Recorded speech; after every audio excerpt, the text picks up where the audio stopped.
All right, everybody, welcome back to Matt Money. Welcome back to Cashflow Chronicles. We're always here with Chris Patel, the man, the myth, the legend, even though he likes to just keep it regular. Yeah, I just like Chris. I just like being Chris. That's it. Anyway, Normal Chris. Yeah. market's been doing well. I was surprised with the initial CPI print this morning and I was kind of curious with that because as soon as it hit, I was seeing the market immediately take an initial dip around to basically the 4,600 mark on the SPY, and then immediately it kind of turned back up. And as we kind of will see on the banner here, things are looking pretty healthy. SPY's back up to like 46.5 almost. Yep. Qs are just about to hit over 400, which I think is an all-time high you're getting close to an all-time high for the Qs. Amazon's about to cross 150. Bitcoin is really the only thing, and oil is the only thing that are really down. Bros is almost back up to $30. Nvidia is still below 500, which is its all-time highs, but Apple's running up to that $200 mark, which is pretty insane. And then I'm still poor because Palantir is $17.50. But how's your portfolio looking? I was watching Finance Junkies. I don't necessarily want to rehash everything that you guys talked about over there, but you're getting a little lighter on the amount of options you noted, and then you're also starting to be a little bit more nimble on your feet and trying to get a little bit more into cash. Do you want to just talk about that just briefly?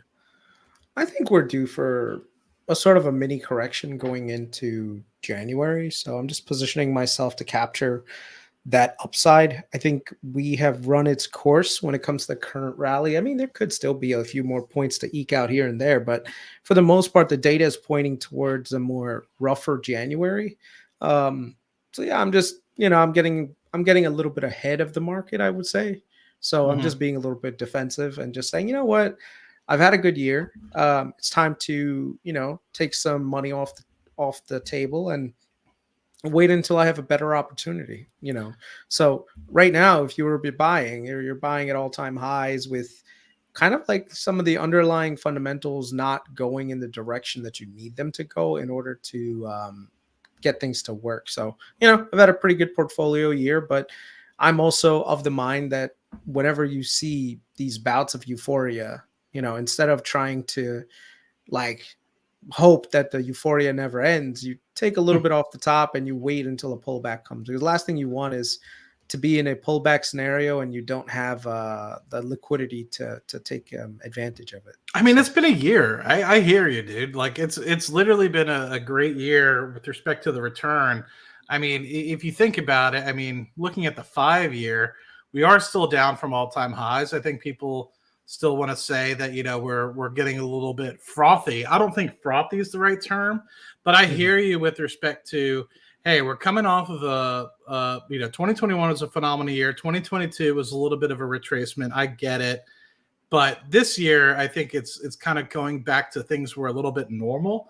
But we've been on such a tear. You can kind of look at that last month and a half since October 28th, I think, was like when it really hit the bottom in more recent times. And look at that tear. I mean, that's just a huge up and to the right candlestick. And so I could hear exactly what you're saying. The market comes in peaks and troughs. It doesn't always go up and to the right. I could see a 5 to 10% pullback from here. But the thing where I'm questioning, you said a mini correction. So does that mean you're thinking 10 to 15%? No, probably more like 5 to 10. Probably 5 to 10. Okay. Yeah. So I hear you. You're taking the opportunity to take profits where you see that they're due. Yeah, and also de-risk. And also to de-risk a little bit too, right? That's the other thing. Yeah. And then wait for some more information.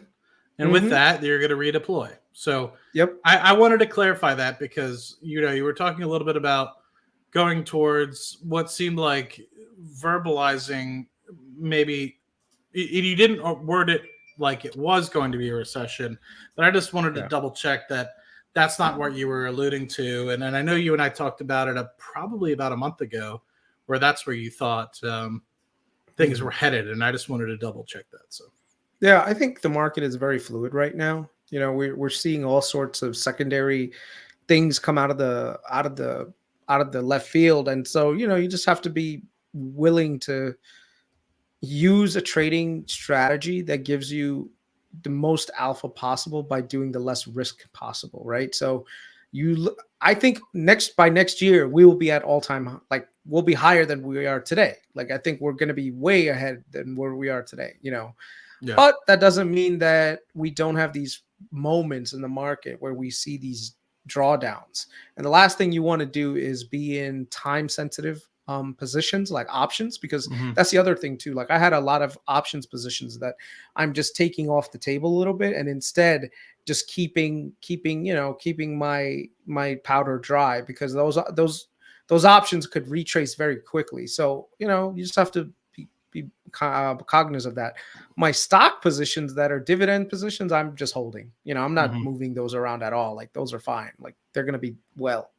Yeah, I hear that. I think for me, I think people are asking if I'm following suit. I'm more of a guy that's just always adding capital to the portfolio. I might take opportunities when things are really, really high to consolidate, but I'm never a guy to really go heavy into cash or anything like that. I think what I might do is sometimes what I'll do is I'll move the 401k position. Normally it's at a 5% cash, and I'll move it to 10 or something like that and hope for some sort of pullback.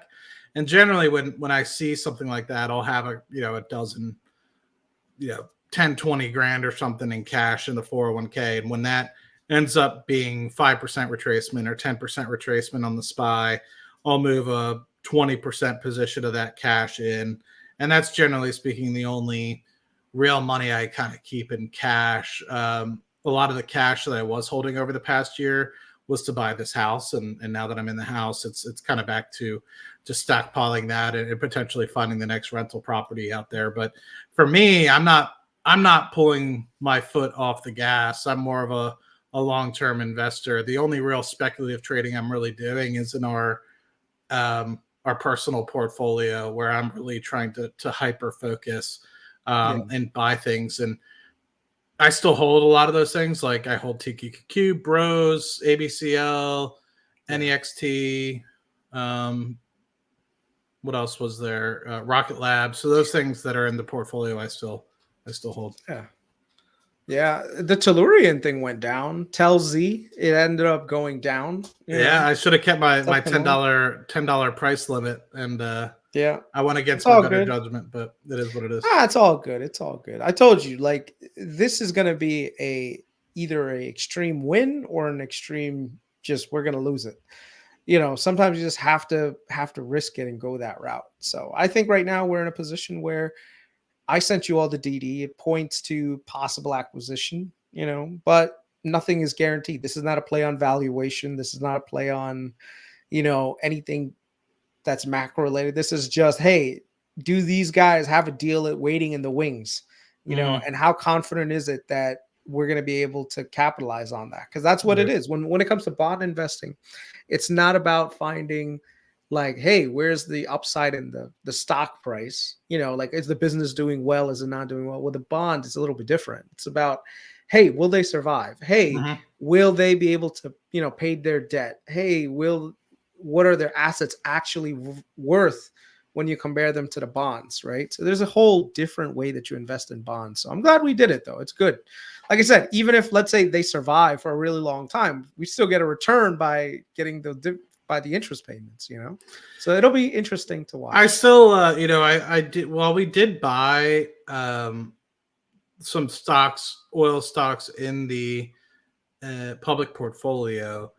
I still think that we have a little bit ways to go down. I don't necessarily think we're going to go down to $50 a barrel or anything like that, but I could Mhm. see us going down to the low 60s before we truly start hitting some sort of rebound. And I've just been, I've literally been looking at it for 10. I know you do too, right? But I've literally Yeah, been looking at it like a hawk because my job depends on it, right? The oil yeah, price. And so generally speaking, whenever I think it's going to pivot, it goes down another 10, 15%, and then it actually pivots. yeah, So, I didn't think that oil was going down to like 20, $30 back in 2020. Actually, it went negative for a brief, like, couple days in time, but it was kind of hovering around the 20, $30, and then it kind of started going back up to the right to the 40, 50. But I thought it was going to hang out at 30, $35 like it had in say the 2015 timeframe. I think it dropped down to like $28 and then it pivoted. And so I was thinking it was going to do something the same. But obviously we were kind of on unprecedented territory, but I still feel we're going to head back down to below $65 and then we'll have a pivot because we're at 68 now. 68.74 is what I clocked it at. And Henry Hub gas is just about to be below $2. So it's going to be interesting to see how that goes going forward. But just to answer some thoughts in the chat, some people are asking what we're hyped up about. Well, we're not going to give it to you that easily and just tell you straight up what we're hyped up about. I think it's something where you're going to have to come back and see, because it changes, right? I mean, where we're in and out of. I mean, there's always the long-term holds that I hold. Chris has some long-term holds that he holds, and I'm actually about to ask him a question about one as well. But specifically for this channel, we're trying to do a little bit more in and out, I guess, and also it's not to say that we're wishy-washy. It's more we're trying things out and looking at items that we can kind of share ideas and thoughts with to help educate people over time. But one question I had for you, Chris, you noted the derivatives, so you try to get out of that because they're time sensitive. I 100% agree and understand that. Question for you though, does that mean you're switching your Google options to shares, or is it not yet? Not yet, no. I liquidated some of my Google positions when they hit about 9 something, but not a lot.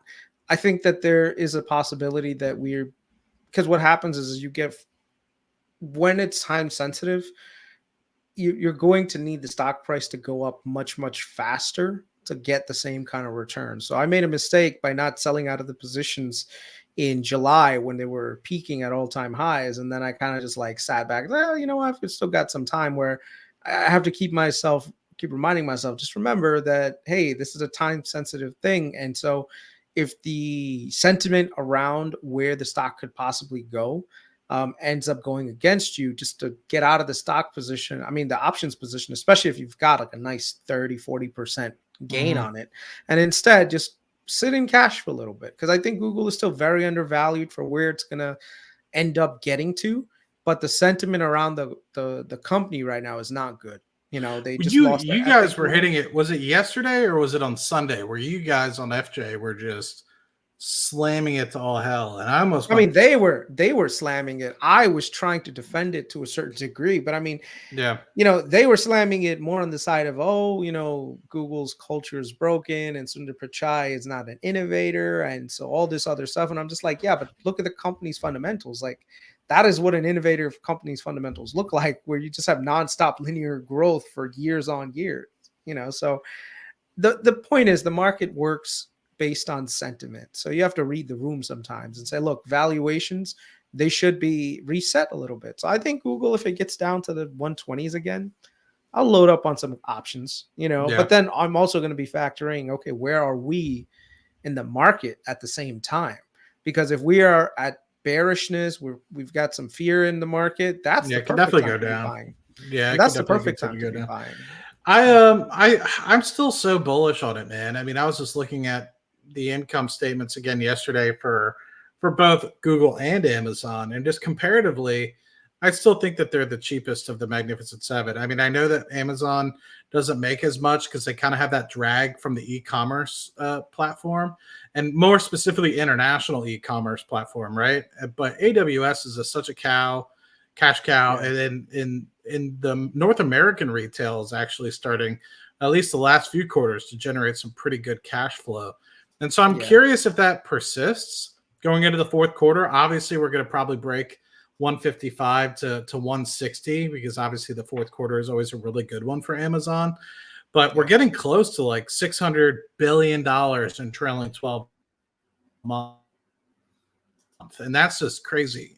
Think about it in that perspective. And they're starting to focus really on efficiency and growing with care rather than just growing at all costs, because now they can have some time to focus, right? When you're growing so massively like they did during the pandemic, 40, 50% year over year, you can't really grow with care, right? You know what I mean? Like, you kind of just have to get as much damn warehouse space as you can.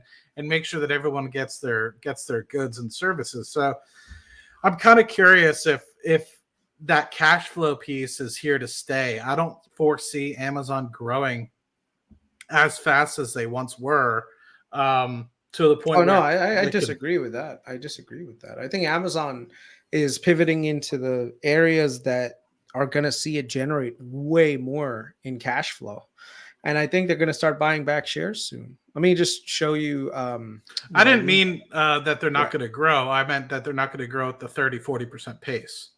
That's what I meant, like from the Eh, pandemic timeframe.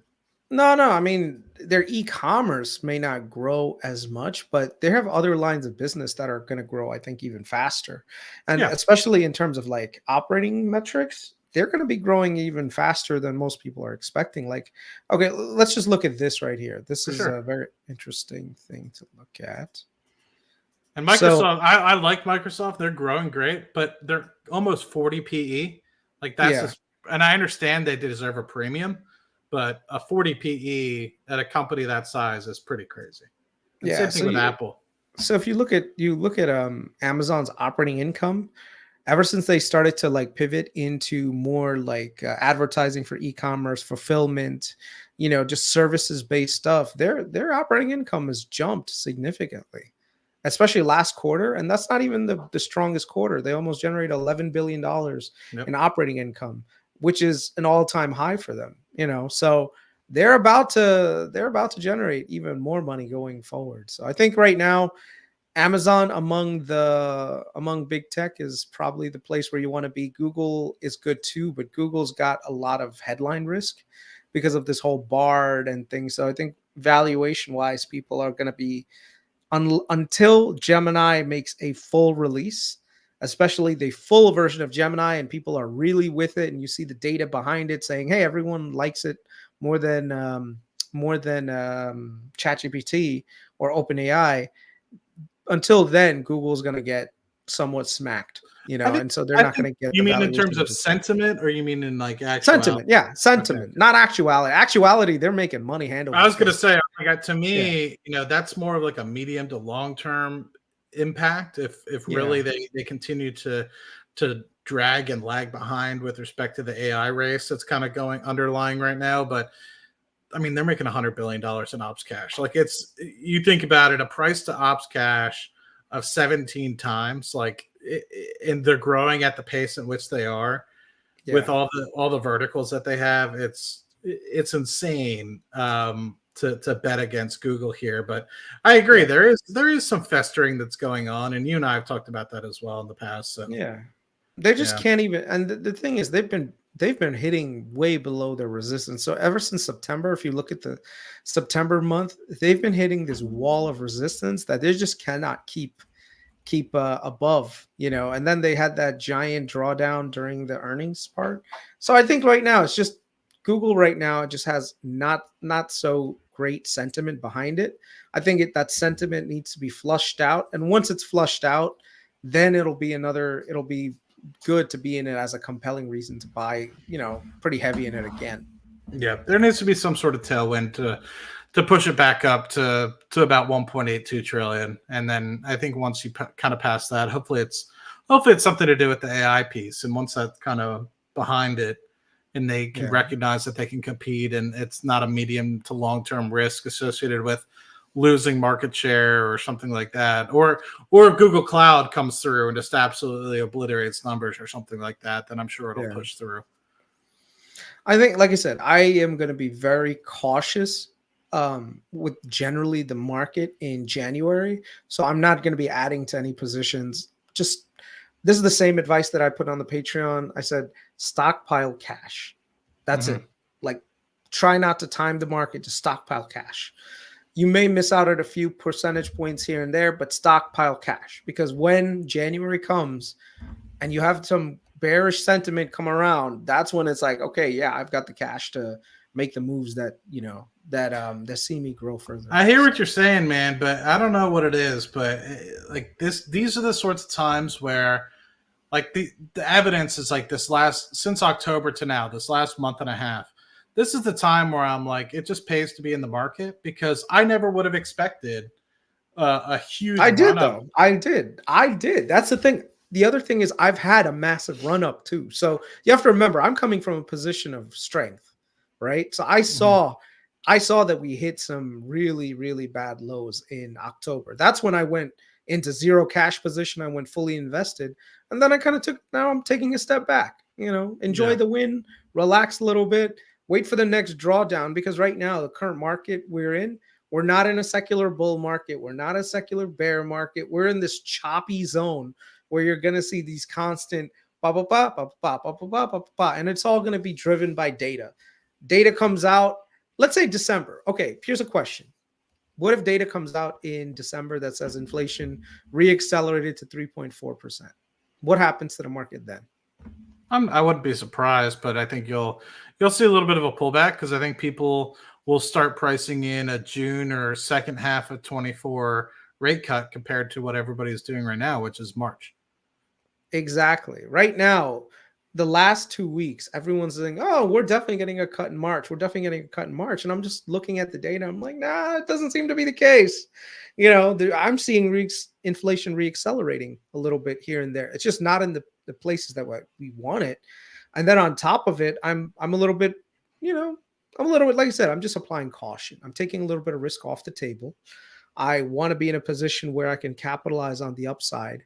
Because if there's one thing that I've noticed over this year, there's going to be plenty of drawdowns and there's going to be plenty of write ups. And it's all going to be dependent on the data. When the data comes out, whatever happens, the market is going to follow suit. Today was a litmus test for where we are in the euphoria scale. And I can tell you, we're in euphoria mode.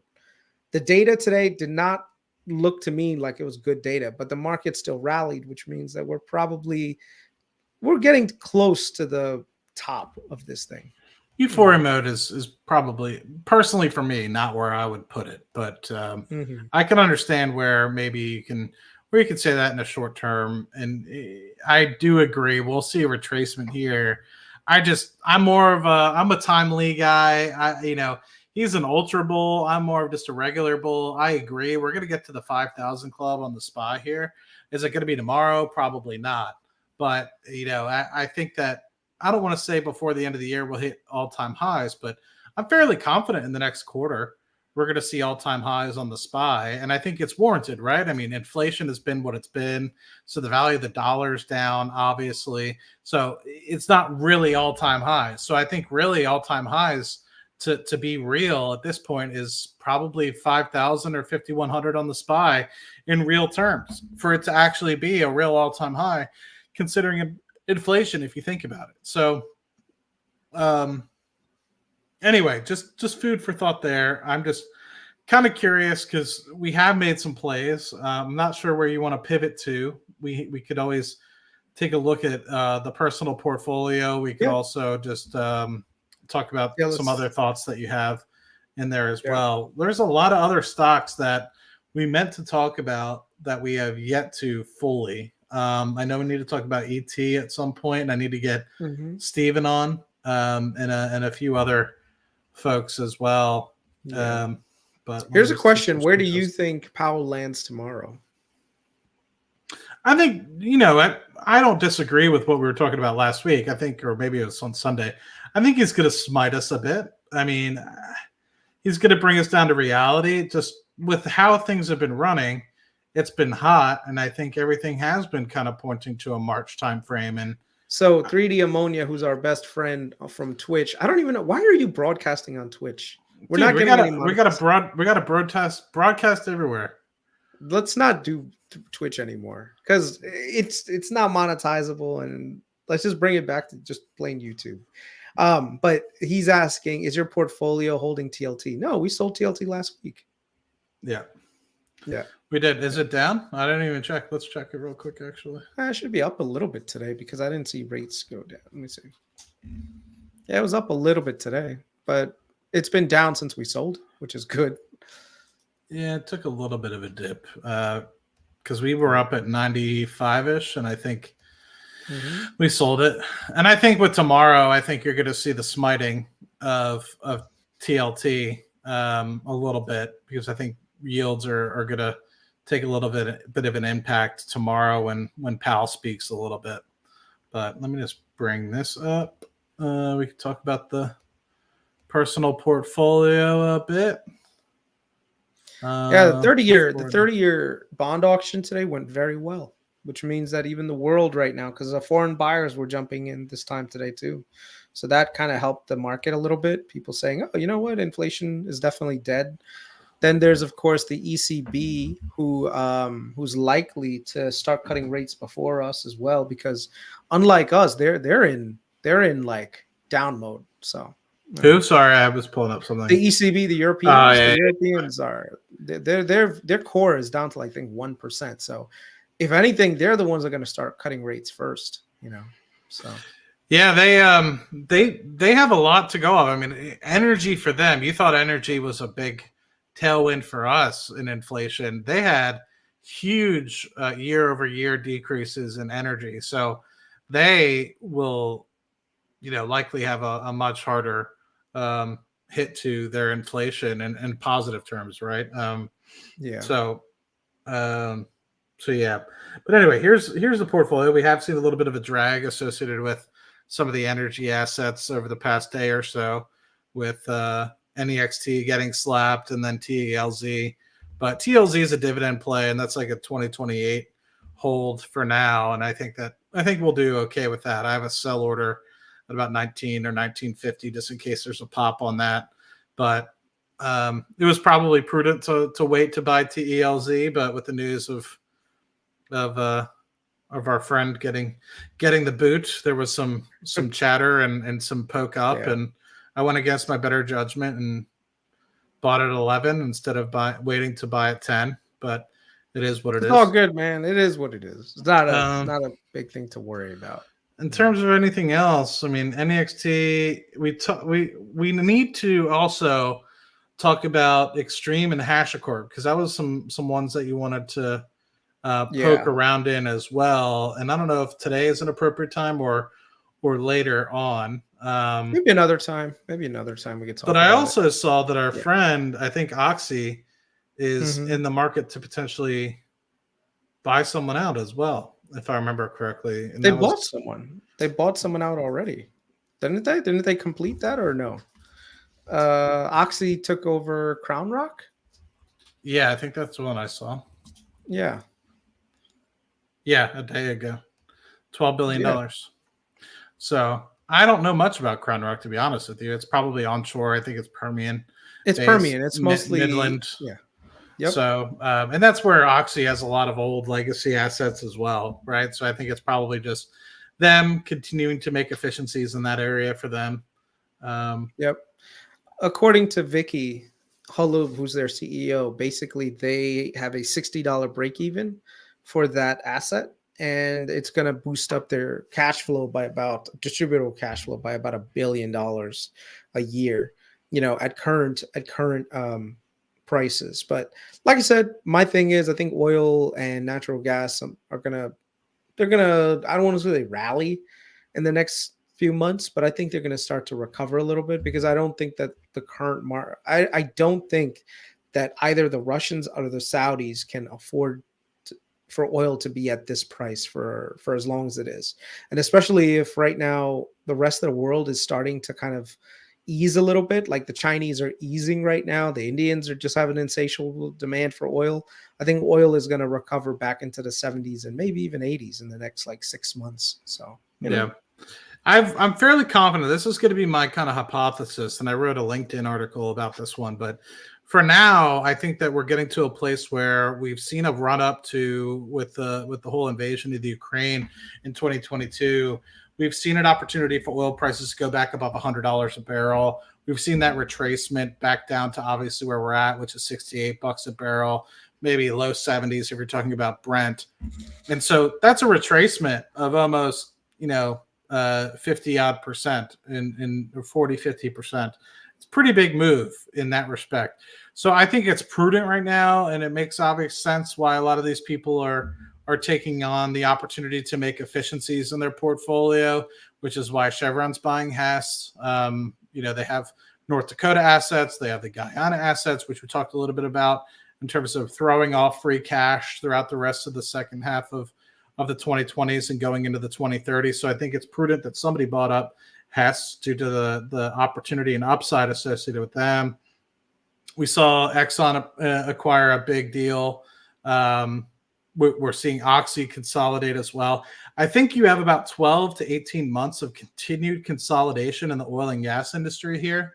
And once that's done, I honestly think that there's not too many big players out there anymore that would have this massive impact to M&A deals. I mean, there's going to be the small boys like Oxy. They're not so small anymore. You know, they're becoming a super major on their own. Conoco's a super major pretty much on its own. It's, you know, always kind of been one until they spun off their refinery assets, which is a whole huge cash flow business on its own. But I think we're in kind of the tail end of this big wave of M&A for oil and gas. And I truly think that what you're going to start to see in the next several years is this M&A in the renewable space really start to pick up, because you have some big players that are emerging. You have Ørsted. Ørsted, by 2025, the Danish government has an opportunity to sell a portion of that. They actually own 51%. For those of you guys that don't know, Ørsted is what we have in the portfolio here at DNNGY. They're the largest offshore wind producer. And they produce, I think it's like 30% of offshore wind. So huge market share, and they're continuing to do extremely well, and they're pretty profitable. And they've been taking a topple. They were paying a premium back in 2021, 2022, just like NextEra Energy was. And I've taken ownership in both of those in my personal portfolio because I foresee those returning pretty well. I think a lot of people were saying, oh, these are 0 to 5%, but they've been having return on capital of north of 12, 13%. And so even in this environment, when they're getting slapped down because of the debt they're taking on, we're on the tail end, I think, of these interest rate hikes. And I think with interest rates kind of coming back to normal, probably in like the high 3s, low 4% range, it's going to be tolerable for a lot of these companies as they restructure. And I think a lot of them are going through growth spurts right now, Ørsted being one, NextEra being another. And it's going to be to the point where you have a lot of these smaller players that are doing well, and you're going to start seeing this M&A pick up. And it's not just specifically because it's a good business. It's also because governments are kind of forcing it to happen. So governments are forcing people to do offshore wind. They're forcing people to align to the 2015 Paris Agreement, where we have to align in order to make certain things renewable, and they're adding capital and influxing capital and putting bills in place to be able to align people. And so you have all these countries that are trying to get to net zero. And how do you do it? You have them forcing offshore wind projects. You have them forcing onshore wind projects, solar projects. And so what's going to happen is if the companies aren't able to sustain, they're going to be in big M&A deals. And so I think you've seen a first wave of that going through in 2020, 2021, of a lot of people starting to invest. And for the first time, we've actually seen the CapEx associated with renewables outpace that of fossil fuels. And it's going to get to the point where instead of focusing on fossil fuels M&A, it's really going to be head in front and center. These renewables companies starting to get to a place where we have to find a super major. We have to find, and I've been talking about this for a couple months now, probably 6 to 12 months now, who is going to be the Saudi Aramco of renewables? And that's really the thought process, right? If you think about it, Saudi Aramco produces about 9 to 10 million barrels a day, 12 million oil equivalent if you include the gas that they produce. And so they own about 9% of the market share for oil on a given day, because there's 100 million barrels of oil given out every single day that's produced. And so 9% of that comes from Saudi Aramco. Who is going to own 9%, 10% of all the renewable energy in the world?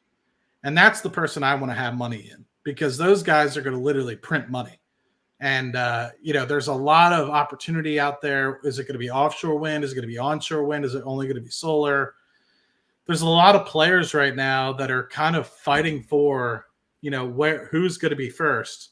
Berkshire Hathaway has a huge energy portfolio. NextEra has a huge energy portfolio. Orsted's doing mostly focusing on offshore wind. So I'm curious who's actually gonna win out that fight, and I think it's gonna be a lot of fun. It's gonna be a lot of fun. Yeah. Yeah, it'll be interesting to see for sure, man. So, we'll keep at it. Yeah, I think right now the portfolio just, it's tied to two things right now. We've got some oil companies in there. We've got some dividend payers. Oh, we have a lot of dividend payers, which is good. Mm-hmm. That means that we'll hopefully keep getting additional capital to keep applying back into the portfolio. So, we've got some long shots, like Next Decade is a long shot, Epsilon is a long shot. The Tellurian Tel-Z position is technically a long shot. So I think we're done in terms of total risk. I don't think there's anything else that we need to add for risk anymore, right? What do you think? For risk? Yeah. I don't know. I was actually thinking about that the other day. It's like, and this kind of could be a good opportunity if you want to transition into the ETF discussion. But for me, like I always thought about it as like the majority of my portfolio is likely to be in SPY. Like it's just because if you think about it, it's like, yes, the macroeconomics come and go, but at the end of the day, it's like to me, I focus more on, and it used to be, oh, well, let me try to day trade in and out of this. But for me, I recognize that I could go out and work my job, and that's where I can make the most money, and then add that to the SPY and just let it do its thing. Yeah. Versus, I think a lot of people think they could day trade their way to financial freedom, and I think it's kind of a we'll see, right? Yeah, we'll see our portfolio. If our portfolio ends up cracking the market, we'll be able to see. You know what we should do? We should buy one share of SPY as tracking. You know what I mean? So just to track it versus everything else. Like right now, we're up about 0.5% from when we started this, right? Because we took some drawdowns from some of our positions, of course. But I'd like to see where we are if we can beat the SPY. That would be very interesting. But it's going to be difficult to see, right? Because I think when you think about it, we're in and out of some of these positions so frequently that it's going to be hard. That's true. To be able to fully monitor that. But I guess we could. I mean, if you look at Fidelity, it gives you an idea as to what it gives you an idea as to what the performance is year over year. So yep. So here's a question: what are industries that you're looking at for next month? Like, are you looking to add? Like, whenever our next payment is from YouTube, what are you looking to add to? What do you think you want to do with it? I don't know. I think we're on track to get another $300 by early January timeframe. So we've been averaging about $10 a day in terms of revenue kind of coming through. And for those that want to, I do want more TQQQ, but I think for me personally in my portfolio, I have about $60,000 worth of TQQQ. So I think I'm okay on the amount of TQQQ in my personal portfolio. If that decides to like triple over the next couple of years, that'll be very nice. But that's kind of my yacht portfolio or yacht fund that I told my boss the other day. I was like, this is my yacht fund. I was like, if it happens to return nearly as well as it did over the last 10 years as it potentially could in the next 10, I was just like, even if it performs a quarter as well, I was like, it will be the beginning of my yacht portfolio. That will be the thing that kickstarts my my private jet fund. But I don't think that'll be anytime soon. But I think we can look at some other asset classes and put them in there as well. Like I was thinking about some bonds maybe, but then again, I'm not sure I want to discuss how to buy bonds to like retail investors because there's a lot of complexities to it. So yeah, I mean, it all depends on what we end up doing. But to me, I don't know. Yeah. I mean, we get another $300 influx. I think it all just depends on where the market's I say at. Let's hold cash. Let's hold cash. And in January, when we have 600, we'll do some real damage and buy some crazy shit. Because I'm telling you, January is going to be rougher than a lot of people are expecting, man. Yeah, I think we'll have an opportunity. I think if we get an influx, I think we're going to have about, after some of this stuff settles, because this doesn't settle immediately, You can see we have pending activity towards the bottom of about $150, and then the cash position is about 266. So I think that that means we're going to end up at about 110, $120 in cash after all this settles out. Mm-hmm. So with that extra 300, we'll be at about 40% cash. Actually, sorry, closer to 35% cash. So it could be fine to wait. Yeah. I think it all By the depends. way, this does have like a money market. Yeah, it's money market. It's held in money market. So you're gonna Yeah, get that 5%. alone yields Yeah. 4.99%. Yeah. So I mean, even just sitting that, and we made 60 something cents or something last month associated with the cash that we had to sitting in that. So Yeah. and then whatever we made on NEXT from TLT paid us a little bit, so we bought Yep. some NEXT. So that's what we put that dividend income to. Yep. But I'm excited, man. I think that the portfolio is yielding 5 or 6% or something because of TELZ. That's like a 20% yielder at what the prices that we bought it. Yep. So I'm telling you, once the LN look at how much US is exporting LNG. I don't see how these guys don't get taken over. I mhm. just don't see it. I see there's asset value there. I just don't see how this company isn't bought out anytime soon. Even if they just get financing done. If they announce one spa deal, bro, that's it. This thing is going to be at 16, Yeah. 17 bucks, So And that's the thing is like I look at the partners and people that are involved in NEXT, and it just kind of makes me giddy because it's like, well, you have a shit ton of Shell people or Shell MTPA that's being extracted and on contract. You have a bunch of Total. Total's already put a crap ton of equity in to next decade, and I'm sure with Suki out, you'll probably see the same in Tellurian for the Driftwood project.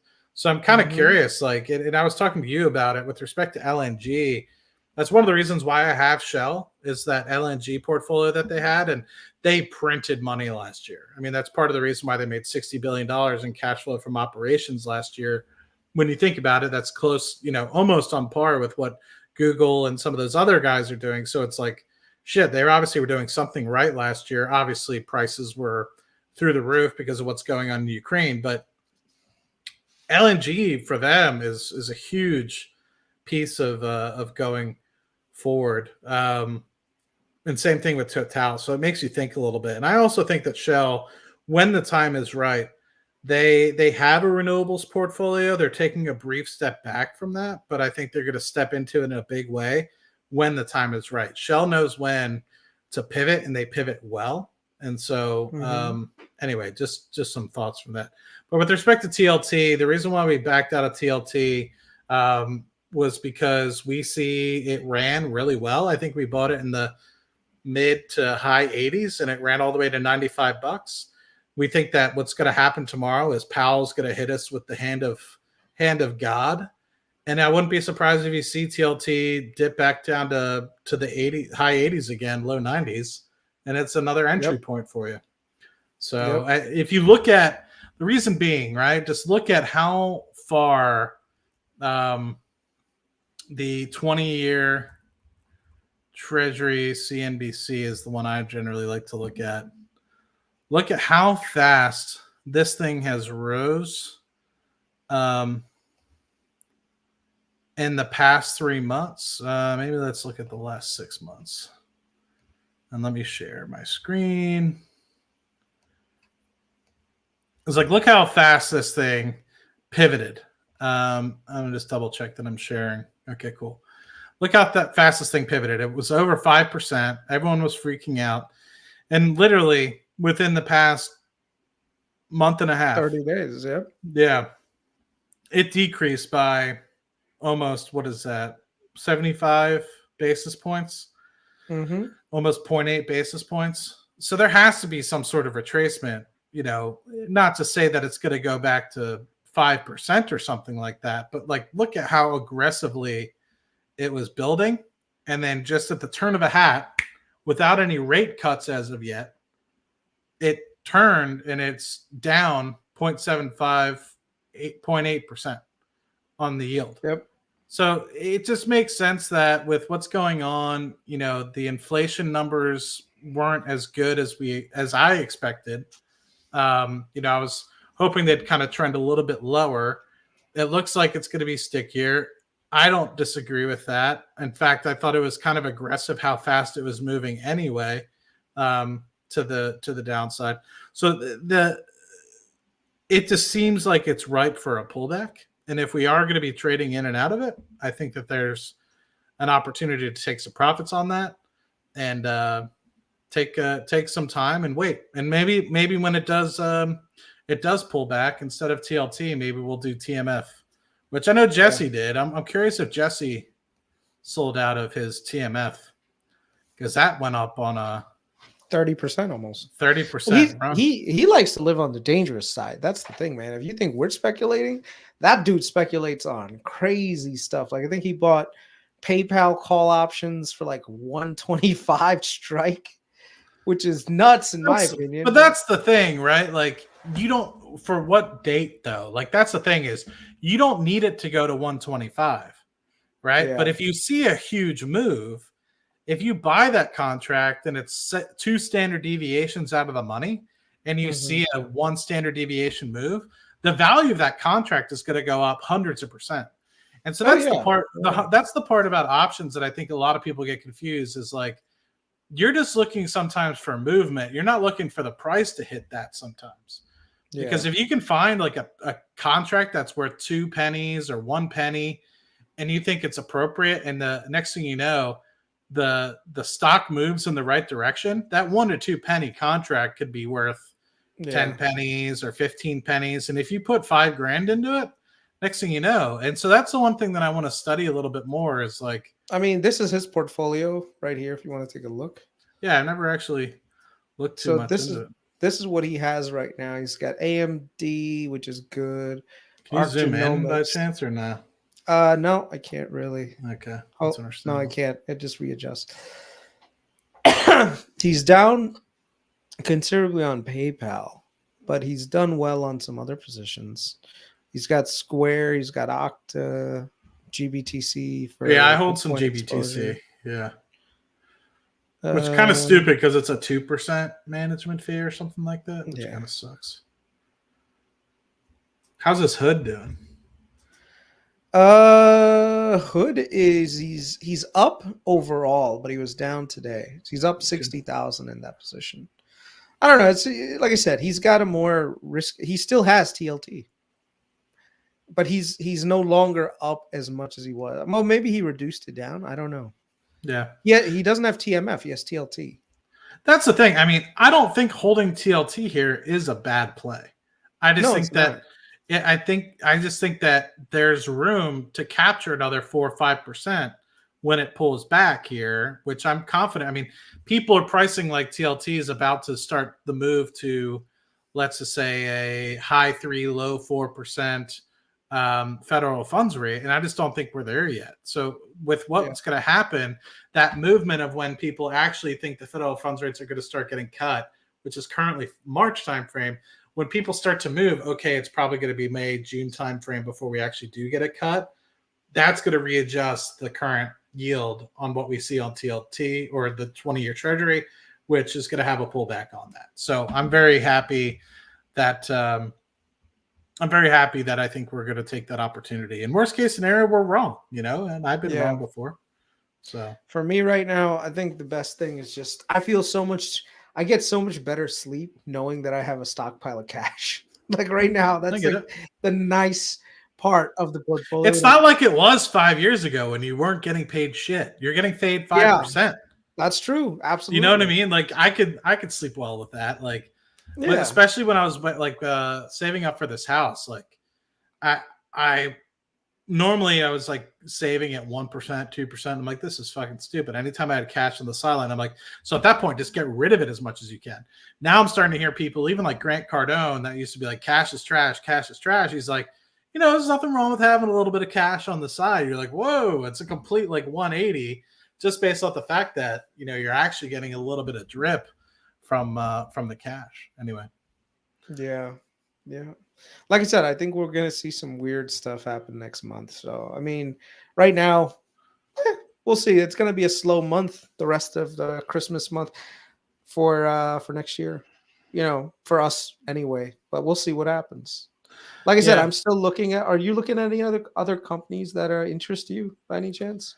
I'm looking for, and I'm still trying to decide if NEXT or ABCL is going to be the one that I load a little bit more into. ABCL, I think, is like I can't. The problem with ABCL is I can't forecast anything. Yeah, yeah, dude. NEX, These are like lotto tickets. That's why you yeah, don't buy a lot of it. You just buy a very and small so amount. That's that's it. the Yeah, hard part about those two, which is like yeah. because with Rocket Lab, I feel like I could still forecast it a bit. I know that it's heading Hmm. in the right direction. The cash burn is coming down. They still have $385 million in cash. Later this week, they're going to start restarting their small launch program. They're making progress on their medium launch program. Their space systems are doing well. They're supposed to have $100 million in revenue in the first quarter. So that's moving in the right direction. Palantir, they got $3 billion in cash. Is it overvalued? Absolutely. It's back down to below 40 billion in market cap, so I'm happy to see that because it makes a little bit more sense below 40 billion. Um, and then Dutch Bros, I think, is just continued delivery. I started to look at their actually. Let's just take a quick look on this one because Sure. people think it's like there's this Mick Cosmics coming out that Dutch Bros is gonna go to zero, which I hear you, right? But there's 10 store. I think that there's a possibility that in the medium term, yes, Palantir takes a hit, or not Palantir, Dutch Bros takes a hit because of Cosmics and things of the like. But they're opening up 9 or 10 stores or something in Texas next year. So that gives you until 2025 before Cosmics really starts to take some sort of impact on growth trajectory. Because 10 stores versus 800 stores, you know what I mean? Like you have a little bit of time. So anyway, Yeah. the blue stores are the ones that are just being built. So they're continuing to expand into Tennessee. I'm hoping that they come to see Chris in the Georgia area. They're starting to build more in Alabama, believe it or not. They're headed on their way to Cincinnati and Ohio. And I think when you have to think they're building their roastery here in Dallas, Fort Worth area, that's going to open up the entire Eastern Seaboard. They just put 2 and opening up 2 here in what is it, Orlando? Yeah, close to Orlando and Kissimmee and places like that. So the Eastern Seaboard is ripe. Yeah. Literally east of the Mississippi is ripe for expansion, and you're continuing to see more and more expansion in cities. They're actually, which I'm kind of curious about how this goes. They're actually every time, and the problem that I've had with Dutch Bros is it's very much in the suburb location of Houston, and now it's actually they're building one kind of like smack dab in the center of Houston. So I'm curious to see how that one does, and if they continue to expand on building more and more into the Houston area. So it should be interesting to see what kind of happens going forward. But the second half of next year, maybe the fourth quarter, I see cash flow break even with the fact that they're spending about 50 to 60 million a quarter in opening up stores. I think that they're easily going to make 50 to 60 million um, in terms of EBITDA in the fourth quarter next year. They're getting to the place where they're running about 50, 60 million. So they're almost there. And One so, other thing we should take a look at, and they just came to Texas, Portillo's. oh, Portillo's. God damn it. You and this other guy, whoever keeps messaging, like, it's all he wants to talk about. Like, I respect it. The thing that I hate, though, is like nobody contributing to what you and I are talking about. And they're just like, they just type the same ticker symbol all the time. Portillo's, PTL. Portillo's, Portillo's, Portillo's. And I'm like, I'm not going to fucking talk about it now. Like, that's just the kind of guy I am. It's like, you want to bridge it in. You're like, oh, like, I hear what you guys are saying about XYZ. Like, use some social, like Cues. intelligence. Like, I get it. Like, the guy I feel bad because I think he was in Finance Junkies yesterday. Same guy was like, Portillo's, Portillo's, Portillo's. I was like, you must be from Chicago or Ohio or something, and this is the only thing that you've ever had in your entire life, and this is like Yeah. your day to shine. Because And I feel bad saying that. Like I don't normally think that way, but like it just got under my skin, and I was just like, "Ugh." But anyway, I've heard phenomenal things about the product, and I've heard a lot of people really liking it. And I know that They just opened a new location in Texas. I'm not sure if it's around you I think it or if it's is. Let me check. is it? I've heard I people don't saying that understand. it's around. Sorry, go ahead. I don't get it. I personally, but then again, everyone that I speak to, they just love it, man. So I'm like, okay, let's see. Maybe there could be some alpha here that we're not expecting. There were some really big IPOs that came out and they're still undervalued from their IPO price. So like Portillo's came out, IPO'd in 2021 in October. They IPO'd at 37. They rode up to the wave to like 50, and now they're down to like $15.95. Last quarter, though, their EPS came in good. They actually came in net income positive. Not it's not to say that they're doing exceptionally well, but they're there. Mm-hmm. So it could be something we just have to take a second look at. Try the product, see if there's a business case to be made. They're doing a national expansion program now. And like I said, they're very early in their life cycle of being a public company. And so, it's worth analyzing. I know. I like watching like game streamers. And Mhm. so there's one guy. He's from Chicago. Matt. He opened up he started his own esports team called LA Thieves. But regardless, he's from Chicago. He always preaches about Portillo's, Mhm. and every time he goes home, he talks about it and like their milkshakes and everything they like. But so that's where I kind of got introduced to it. And then I have some friends that now live in Chicago. They were living here in Houston, and they recently moved to Chicago for a refinery job, and then they moved to something else. But they always preached about it as well. But there is some other brands, like consumer brands, that I'm still really kind of thinking about. I like Bros, but Celsius has been on my mind about Yes. that Yeah. international. Celsius. I feel like a lot of other people, specifically now that Mhm. they sold off, when you and I were initially doing our DD on Celsius, I think they were at about $60 a share, and they've retraced. And Mhm. since that point, I think it was either like right after the founder had died and their family was like liquidating all of his shares and stuff like that. But now that it's Yeah. down to $49, it makes it a little bit cheaper. It's $11 billion company still, but their international expansion, I think, will continue to do well. So Yeah. So like Portillo's is expanding. These are the locations that they're gonna. Kissimmee is probably the closest to me. So I might end up going to maybe the Kissimmee one because I'm supposed to go to a wedding at the end of the month. Um, but then they've also got Arizona locations now, and they've got some in Texas, one in Arlington, one in Fort Worth, and so like I said, it's nothing spectacular, but like I said, this could be very early in their life cycle. To be fair, I tried looking at their food. Like I just looked at their menu.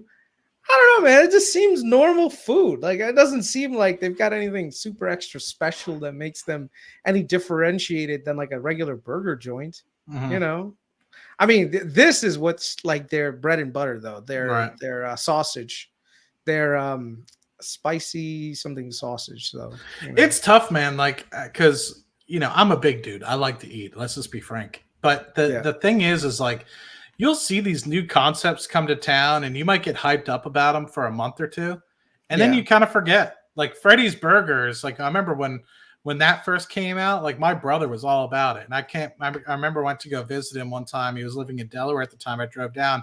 He's like, "We got to go." He's like, "It's phenomenal," and I get it. I'm like, "This is really good." And then I remember getting it in Mhm. Houston, and I'm like, it's good, but like I'm not going to drive out of my way. And then you start to like just it goes into the back of the repertoire. You might go, once every like 6 months or a year or something like that, but like nothing is like a staple to me like Chipotle, which is always on constant rotation, or like a halal guys or something like that. Like it takes a lot to become a McDonald's. It takes a lot to like actually make me want to go out. Like Dutch Bros is still that way for me.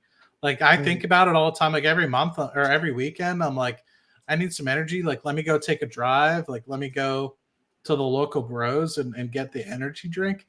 But I'm afraid that at one point it's just going to lose its luster for me. And maybe I because I mean, I have was the like stock. that. I was like that with Wingstop for a little bit. Like, dude, but Wingstop is killing it, man. Like, did you Wingstop is see? one of those ones as well. Like I didn't like it initially when I moved to Houston because I Yeah, come from a spoiled area in like around the Philadelphia area that has really good wings, really good hoagies, really good cheesesteaks and stuff like that. And that's what I grew up on. So like I love that shit. Then I moved to Houston and I expected wings and chicken wings to be a lot better and they just weren't. And Wingstop initially it was like I always felt like it was soggy and then but I feel like they might have gotten just like new management and they kind of took it more serious and over the past few years, Wingstop has gotten better and better and better look to at the this, point man. where I'm like, this thing is actually killing it. Yeah, Anyway, look at this. It's still a $7 billion market cap company, and they're doing an international expansion. Look at this. So, yeah, man, Wingstop is another one that's just, I think it's got a lot of traction behind it. The best time to buy it was here when it dropped off in September, and yeah, Wingstop is one of the good ones. I don't Look know. at this. This is how it starts. Once your product catches fire, it could end up going crazy. I mean, did you see the girl from Wingstop? Hold on, Wingstop. Oh, the intern or something? No, no, no, no. This one right here. Oh my god, yeah.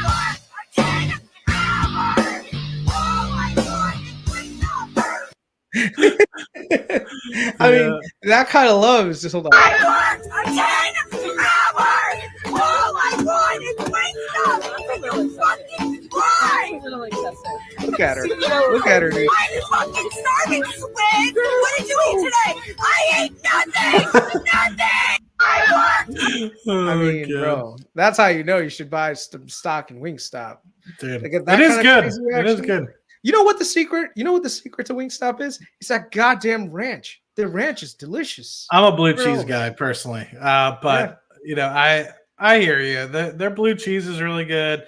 Their lemon pepper, their garlic parm is very good. Nah, bro, it's that ranch. That ranch with atomic. I'm good. Like, that's all I need. I'm sure you've had the chicken sandwich. Yeah. The chicken sandwich is way better than I was expecting it to be. Like I was just like, because everyone back like it was like Popeyes and Burger King, and then it was like the last one to show up was Wingstop, and I was just like, okay, like let's give it a go. And I bit into it for the first time. I was like, not bad. And you don't feel like an asshole after you eat it too. Yeah. You know how like you eat like a Popeyes one and you kind of feel like all full and greasy. Like the Wingstop one feels really clean. You know what I really like too? I like their Cajun corn. The Cajun corn is really good too. So, yeah. All right. Well, like I said, next time have you had a Portillo's yet? No, I thought that there was one opening up in West Houston, and I think that there was one. And then I just looked it up, and it said it was temporarily closed. So I don't know if that means it's still in the process of opening up, because that article that I saw was from early November. So yeah, it might still be one of those. Hold on, I see November 14th. Portillo's is coming to Midwest Texas. This is from November 14th. A listing on Texas Permits website revealed that restaurants was planning to open in Katy, Texas. I don't know. So it hasn't opened up yet. Okay. Yeah. So like I said, next time you get a chance, check it out. I'm not sure if I'll be in Chicago anytime soon, but I'll try it. But like I said, it's catching fire with the younger crowd. Could be something that we want to get in early. So maybe that could be we'll do some research first. Yeah. Yep. Cool. All right, my guy. But do you have any thoughts about tomorrow's conversation? We have to talk about uranium at some point. Extreme or HashiCorp. What else is there that we need to chat? I forgot. There was like one or two other Extreme networks. I think we went over that, but I'll go over it again. Yeah. Okay. Yep. I'm just trying to think what other themes that we need to talk about. Otherwise, I guess we'll just wait till Jerome strikes us tomorrow, and then we can talk. Jerome is coming with that hammer, baby. He's gonna be like, we'll see. Yeah.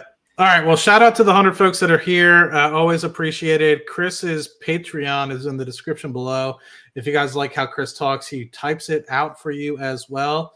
So shout out to that. I'm a member on his Patreon, and wait until January. Wait until January.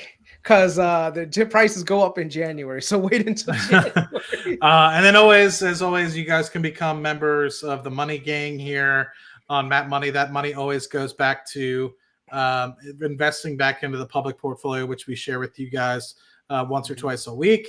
And so you can do that just by next to the comment box. There's a little $sign. You can either do super chat or you can do a membership, but no feel for obligation. But as I said, that money always goes back into the portfolio, and you can see me and Chris and what we invest in with that. But with that, we will talk to you guys tomorrow. Appreciate you guys as always. And yeah, that's it. Talk to you later, Chris. Later, guys. Take care. Cheers. Everyone.